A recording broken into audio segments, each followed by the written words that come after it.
ចាសួស្តីអូនបងគឺជាក្រុមការងាររបស់ UICC ដែលជាមជ្ឈមណ្ឌលមួយស្ថិតនៅក្រោមសាកលវិទ្យាល័យភូមិន្ទភ្នំពេញផ្ទាល់តើអូនអាចជួយណែនាំខ្លួនបានដែរទេជំរាបសួរបងហើយនិងសួស្តីអ្នកទាំងអស់គ្នាខ្ញុំឈ្មោះអៀងអ៊ីវថងនៃ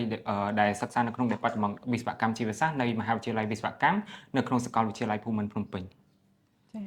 ហេតុអ្វីបានជាអូនជ្រើសរើសរៀនជំនាញនេះដែរអូនបើនិយាយពីការជ្រើសរើសទៅលើជំនាញមួយហ្នឹងដោយសារតែនៅក្នុងអំឡុងពេលទី12ហ្នឹងខាងក្រសួងក៏បានបោះអាហារូបករណ៍មកអញ្ចឹងទៅខ្ញុំក៏បានកលេចទៅមើលនៅក្នុង Department មួយហ្នឹងហើយក៏បានសិក្សាយល់ពីវាមួយចំនួនហើយទៅក៏ខ្ញុំយល់ថាវាជាចំណេះដឹងមួយដែលឬមួយក៏ Department មួយដែលបន្តភ្ជាប់ចំណេះដឹងពីផ្នែកវិទ្យាសាស្ត្រជាមួយនឹងការអនុវត្តជាក់ស្ដែងអញ្ចឹងហើយតាមណាមួយចំណង់ចំណូលចិត្តរបស់ខ្ញុំចង់សិក្សាទៅលើការស្រាវជ្រាវក៏ដូចជាការពិសោធន៍ទៅលើវត្ថុធាតុដើមពីធម្មជាតិជាមួយនឹងម៉ៃក្រូបសារពាង្គកាយហើយសិក្សាទៅលើបាក់តេរីថាបាក់តេរីមួយហ្នឹងវាអាចប្រើប្រាស់បានបែបម៉េចវាមានគុណសម្បត្តិបែបម៉េចគុណវិបត្តិបែបម៉េចអញ្ចឹងហើយកត្តាទាំងអស់ហ្នឹងហើយដែលជំរុញឲ្យខ្ញុំជ្រើសរើសទៅលើ Department មួយហ្នឹងដែរចាតើនៅពេលដែលអូនរៀននៅក្នុង Department មួយហ្នឹងគឺមានផលវិបាកអ្វីខ្លះដែរអូនបើនិយាយពីផលវិបាកហើយនឹងការប្រឈមនៅក្នុង Department មួយហ្នឹងវាសិតតែមកពីកត្តាខ្លួនយើងឯងឲ្យតែយើងមានភាពតស៊ូនៅក្នុងការសិក្សាខ្ញុំគិតថាវាអាចនឹងសម្រេចក្នុងគោលបំណងរបស់យើងហើយជាក់ស្ដែងនៅក្នុងនាមយើងជា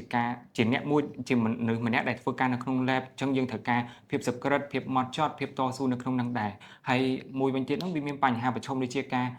បើសិនជាយើងអត់សូវចេះទៅលើមូលដ្ឋានគ្រឹះដូចជាជីវៈគីមីរូបគណិតអីចឹងទៅវាអាចនឹងពិបាកហើយចំណុចមួយដែលធំបំផុតហ្នឹងគឺភាសាបរទេសបងអញ្ចឹងនៅក្នុង Department មួយហ្នឹងមានភាសាអង់គ្លេសច្រើនដែលយើងត្រូវការសិក្សាពីវាហើយ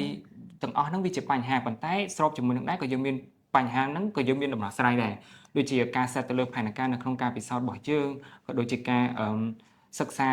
ម៉ោងភាសាអង់គ្លេសហ្នឹងនៅខាងក្រៅចឹងទៅហើយជាក់ស្ដែងនៅក្នុង software មួយចំនួនដែលយើងប្រើដើម្បីវិភាគទិន្នន័យណាបងយើងមាន MATLAB មាន SPSS ចឹងជាក់ស្ដែងនៅក្នុង Department ក៏គាត់មានបង្ហាត់ដែរចឹងហើយវាមិនមែនជាកត្តាអីដែលថាយើងអត់អាចរៀនបានទេចឹងសរុបមកវិញយើងត្រូវមានឆន្ទៈហើយនឹងភាពតស៊ូបានរៀន Department មួយហ្នឹងរលូនចាអរគុណ